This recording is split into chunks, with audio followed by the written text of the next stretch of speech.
Oi pessoal, bora para mais um dia de lendo a Bíblia em um ano. Hoje nós iremos ler do capítulo 5 ao capítulo 7, então já pega a sua Bíblia, o seu plano de leitura e bora.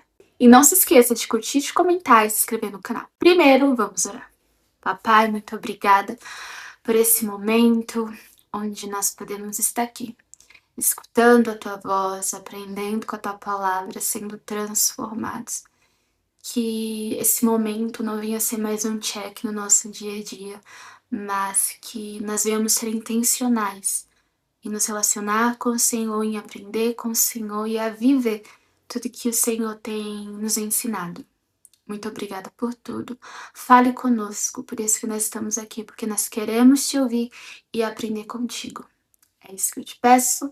Amém. Capítulo 5.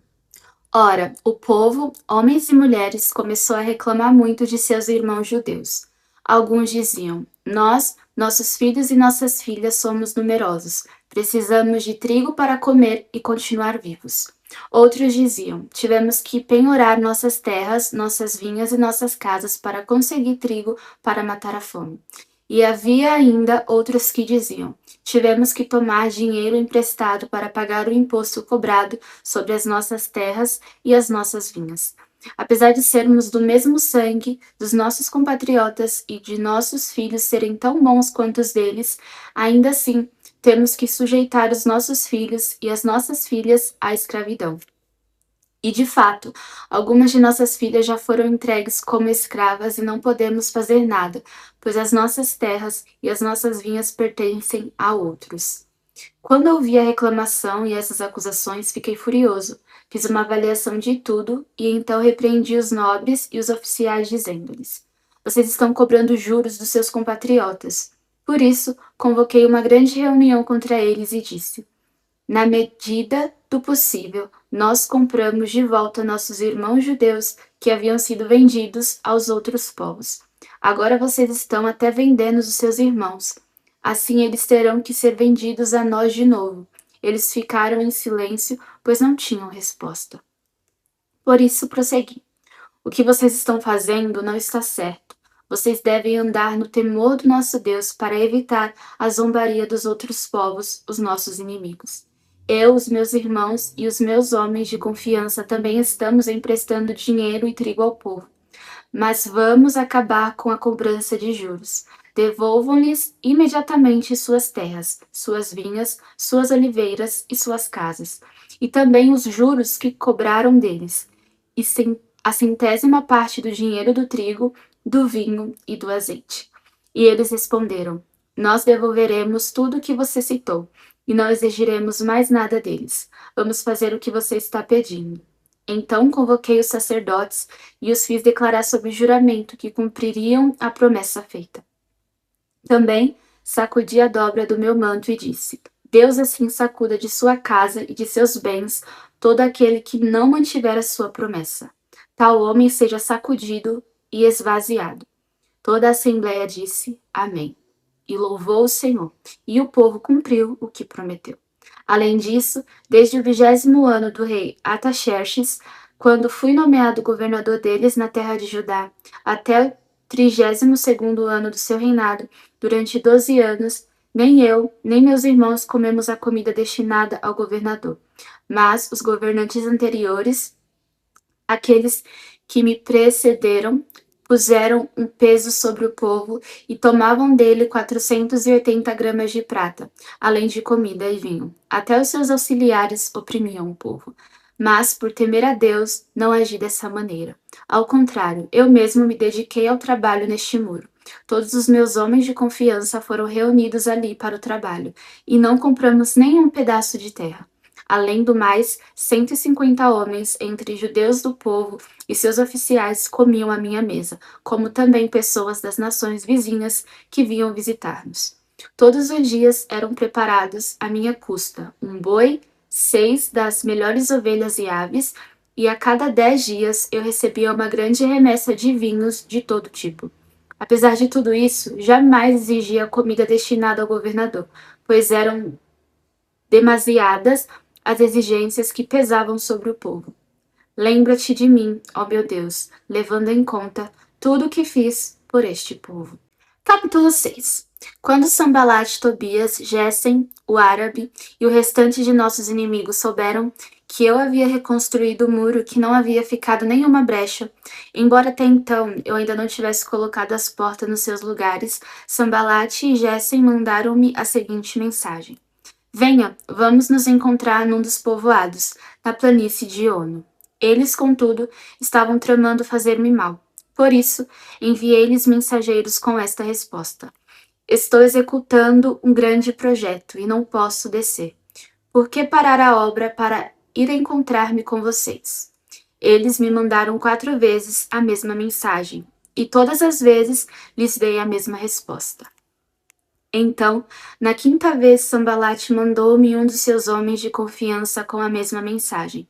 Ele tinha na mão uma carta aberta em que estava escrito: Dizem entre as nações, e Gessem diz que é verdade, que você e os judeus estão tramando uma revolta e que por isso estão reconstruindo o muro.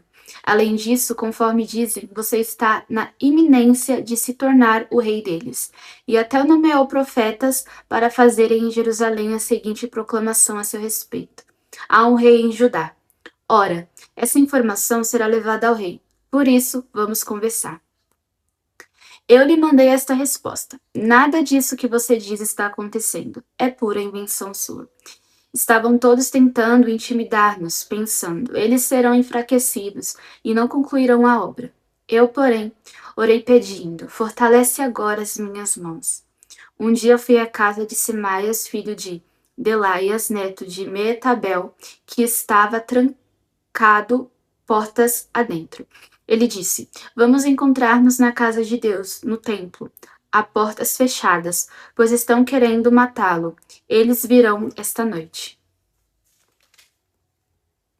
Todavia eu lhe respondi: Acha que um homem como eu deveria fugir? Alguém como eu deveria entrar no templo para salvar a vida? Não, eu não irei. Percebi que Deus não o tinha enviado e que ele tinha profetizado contra mim porque Tobias e Sanbalat o tinham contratado. Ele tinha sido pago para me intimidar, a fim de que eu cometesse um pecado agindo daquela maneira. E então eles poderiam difamar-me e desacreditar-me. Lembra-te do que fizeram Tobias e Sanbalat, meu Deus. Lembra-te também da profetisa Noadia e do restante dos profetas que estão tentando me intimidar. O muro ficou pronto no 25º dia de Elul, em 52 dias. Quando todos os nossos inimigos souberam disso, todas as nações vizinhas ficaram atemorizadas e com o orgulho ferido, pois perceberam que essa obra havia sido executada com a ajuda de nosso Deus. E também naqueles dias os nobres de Judá estavam enviando muitas cartas a Tobias, que lhes enviava suas respostas, porque muitos de Judá estavam comprometidos com ele por juramento, visto que era genro de Secanias, filho de Ara, e seu filho Joanã havia se casado com a filha de Messulão, neto de Berequias. Até ousavam elogiá-lo na minha presença e iam contar-lhe o que eu dizia. E Tobias continuou a enviar-me cartas para me intimidar. Capítulo 7. Depois que o muro foi reconstruído e que eu coloquei as portas no lugar, foram nomeados os porteiros, os cantores e os levitas. Para governar Jerusalém, encarreguei o meu irmão Hanani e com ele Ananias, comandante da fortaleza, pois Ananias era íntegro e temia a Deus mais do que a maioria dos homens.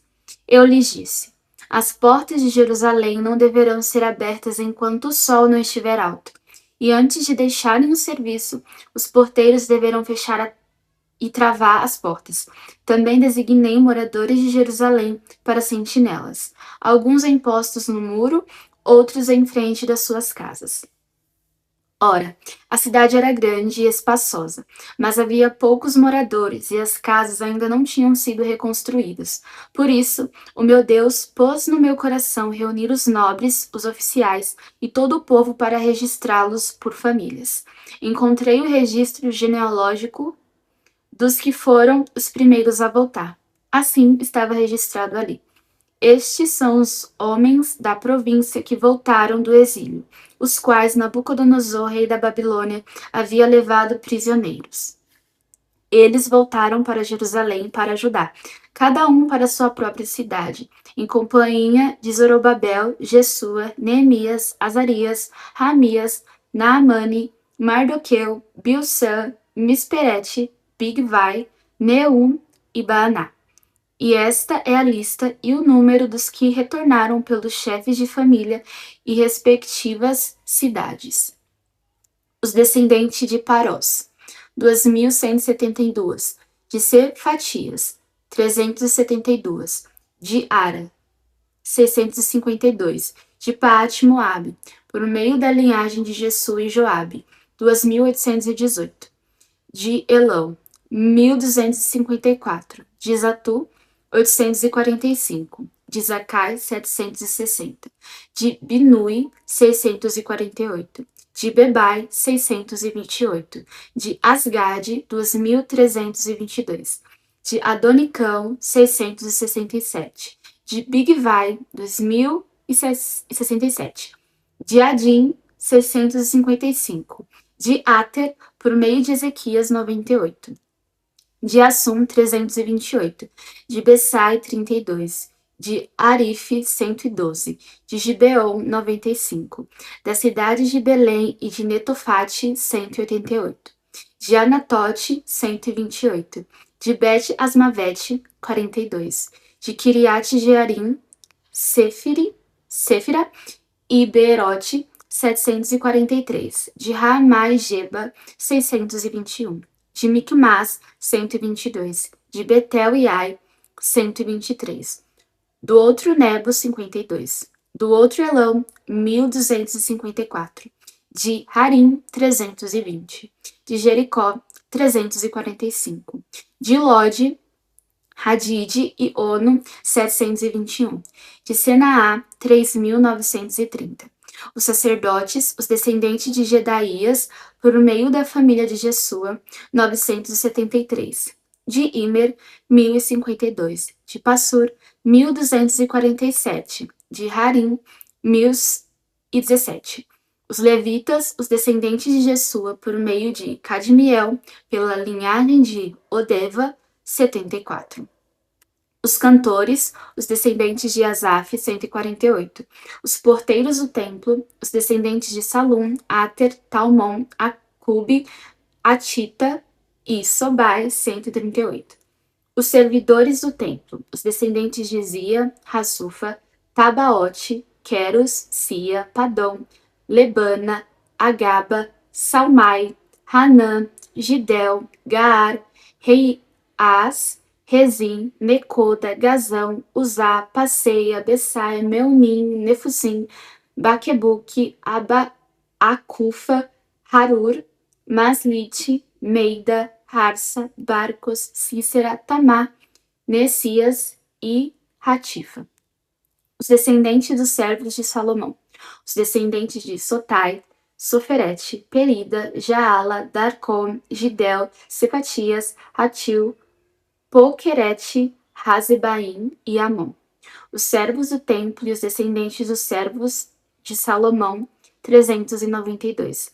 Os que chegaram das cidades de Tel-Melá, Tel-Harsa, Querube, Adom e Imer, mas não puderam provar que suas famílias eram descendentes de Israel, os descendentes de Delaías, Tobias e Necoda, 642.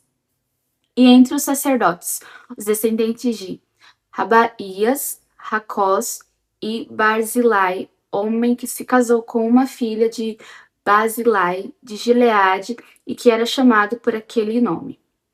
Esses procuraram seus registros de família, mas não conseguiram achá-los, e dessa forma foram considerados impuros para o sacerdócio. Por isso, o governador determinou que eles não comessem das ofertas santíssimas enquanto não houvesse um sacerdote para consultar o Urim e o Tumim. O total de todos os registrados foi 42.360 homens, além dos seus 7.337 servos e servas. Havia entre eles 245 cantores e cantoras. Possuíam 736 cavalos, 242 mulas, 435 camelos e 6.720 jumentos. Alguns dos chefes das famílias contribuíram para o trabalho. O governador deu à tesouraria 8 quilos de ouro, 50 bacias e 530 vestes para os sacerdotes. Alguns dos chefes das famílias deram à tesouraria 170 quilos de ouro e 1.320 quilos de prata, para a realização do trabalho. O total dado pelo restante do povo foi de 170 quilos de ouro, 1.200 quilos de prata e 67 vestes para os sacerdotes.